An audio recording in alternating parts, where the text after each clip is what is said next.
It is so exciting when you get the opportunity to make an art commission for someone. It is a privilege to make something meaningful that your collector is going to cherish. However, it has been my experience that commissions can go horribly bad.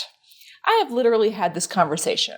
Okay, you want an abstract painting and you love purple, but not too much purple.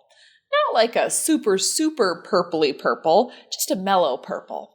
You want it to be all purple, but also a really subtle purple, and make it pop purple at the same time. And for sure, not that one kind of purple that kind of looks sad because you want it to be a happy purple.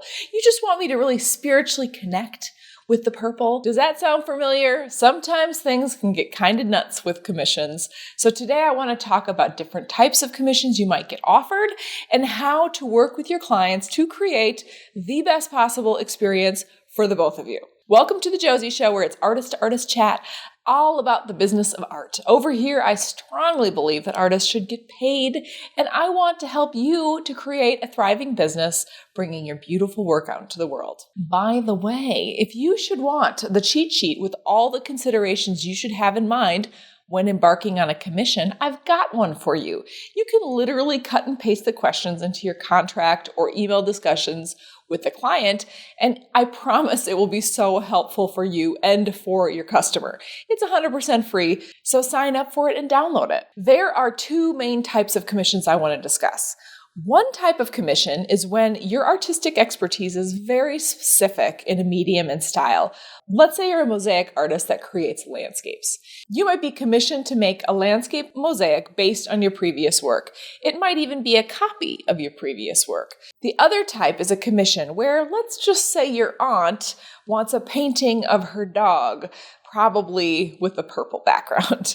You are an artist, but you do not paint dogs, so fulfilling the commission could possibly be a stretch for your creative skills. Both types of commissions have their place, but I recommend trying to stick with the first one. It is much easier to make it clear to the collector exactly what they're going to get, and it's easier for you to estimate the time and energy and cost of your project so you can price it appropriately. However, at different points of your career, you might have the time and the energy and enjoy the challenge of painting your aunt's adorable pooch. I mean, why not? But know that the pitfalls of getting stretched creatively and technically can be very frustrating for you and the client. I'm speaking from experience, and I've got a story to tell you in just a minute. Sometimes people hear you're an artist and they don't realize that in the field of art, there are a lot of different skills and specializations. They think, artist, oh, you can draw my portrait. Artist, oh, you can design my Art Deco tile layout for my fireplace. Artist, oh, you must really love to paint watercolor flowers. So it is your job to make it clear what you can do very well or what you're willing to try. You may be young and hungry. You may need the money from the Aunt Purple Puppy project, and if it takes a bit of time, it can still be worth it. And you could learn about that process and you could get paid. Just assess the energy costs before you get going to avoid heartbreak. Two quick stories. A couple years ago, I got an opportunity to make a giant mosaic at the Minneapolis airport. I do not do mosaics, but it was a 6-figure project. So I said yes. I spent a full year learning about mosaic and figuring out the kind of mosaic I wanted to make, and spent a lot of time on the design end of the project. It was challenging, but it was fun. I had a budget to afford that kind of technical learning and designing. My design also needed to get approved by a committee, and we went back and forth on a few ideas, which took a tremendous amount of energy and thought for me. But the budget was there, and the project ultimately was incredible. After the airport mosaic was installed, someone saw it and loved it. She wanted one for her house, but she had different ideas for the composition. I thought, well, okay, I'll try it. I gave her a budget much smaller than the airport. It was a much smaller project, and we agreed. She paid me 50% down, and then I suffered.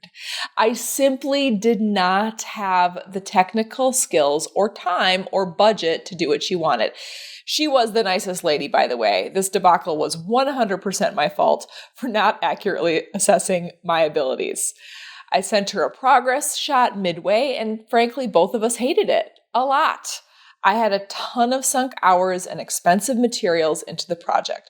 Ultimately, I told them that I would either refund the deposit and refer them to another mosaic artist, or I would make mosaic butterflies just like the airport project because I already knew exactly how to do that.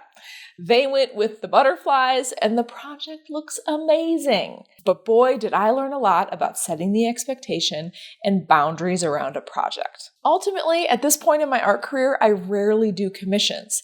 I find that the creative process is really hard for me when I'm trying to please myself and my client.